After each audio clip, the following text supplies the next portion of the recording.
കഴിഞ്ഞൊരു റീലിൽ നമ്മൾ ഈ അൾട്രാസോണിക് സെൻസർ യൂസ് ചെയ്തിട്ട് ഒരു റിവേഴ്സ് പാർക്കിംഗ് സിസ്റ്റം അതിൻ്റെ ലോജിക്ക് ഇംപ്ലിമെൻറ്റേഷൻ ചെയ്തിരുന്നു. അപ്പോൾ ആ ഒരു സെൻസറിൻ്റെ ഒരു പിൻ ഔട്ട്, അതിൻ്റെ ഒരു വർക്കിംഗ് ആണ് നമ്മൾ ഇന്ന് എക്സ്പ്ലെയിൻ ചെയ്യാൻ പോകുന്നത്. ഈ സെൻസറിന് ടോട്ടലി 4 കണക്ഷൻസ് ആണ് വരുന്നത്. ഒന്നാമത്തെ കണക്ഷൻ VCC, അതായത് വർക്കിംഗ് വോൾട്ടേജ് ആണ്. രണ്ടാമത്തെ കണക്ഷൻ ഗ്രൗണ്ട്. ഓക്കെ, പിന്നെ വരുന്നത് ട്രിഗറും എക്കോയുമാണ്. ട്രിഗർ എന്ന് പറഞ്ഞു കഴിഞ്ഞാൽ നമ്മൾ ഒരു പൾസ് കൊടുക്കുകയാണ് ചെയ്യുക. നമ്മളൊരു പൾസ് കൊടുത്തു കഴിഞ്ഞാൽ ഉടനെ ഒരു എക്കോ പൾസ് കൊടുത്തു കഴിഞ്ഞാൽ ഈ T എന്ന് ലേബൽ ചെയ്തിട്ടുള്ള ഈ ഒരു പെർട്ടിക്കുലർ ട്രാൻസ്മിറ്ററാണത്. R എന്ന് ലേബൽ ചെയ്തിട്ടുള്ളത് റിസീവറാണ്.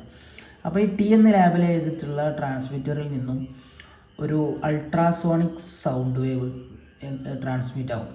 ആ സൗണ്ട് വേവ് ട്രാൻസ്മിറ്റ് ആയി കഴിഞ്ഞ് എന്തെങ്കിലും ഒബ്ജക്റ്റിൽ തട്ടിക്കഴിഞ്ഞാൽ അത് റിട്ടേൺ വന്നിട്ട് എക്കോ എന്നുള്ളൊരു സിഗ്നൽ നമുക്ക് ലഭിക്കും. എക്കോ സിഗ്നലിൽ നിന്നും നമുക്ക് ഡിസ്റ്റൻസ് ഫോർമുല യൂസ് ചെയ്തിട്ട് മെഷർമെൻറ്റ് ചെയ്തെടുക്കാൻ പറ്റും.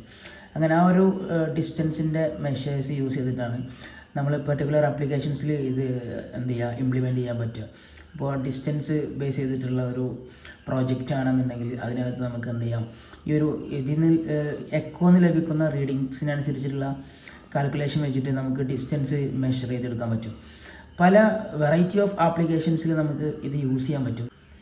ഓക്കെ, ഞാനിവിടെ കാണിക്കുന്നുണ്ട് അതിൻ്റെ ഒരു പ്രോഗ്രാമിൻ്റെ പീസ് എങ്ങനെ കൺവേർട്ട് ചെയ്യാം എന്നുള്ളതിനെ കുറിച്ചിട്ടുള്ളൊരു ഈ ഒരു പർട്ടിക്കുലർ ഫങ്ഷൻ യൂസ് ചെയ്ത് കഴിഞ്ഞാൽ നമുക്ക് ഇത് ചെയ്യാം.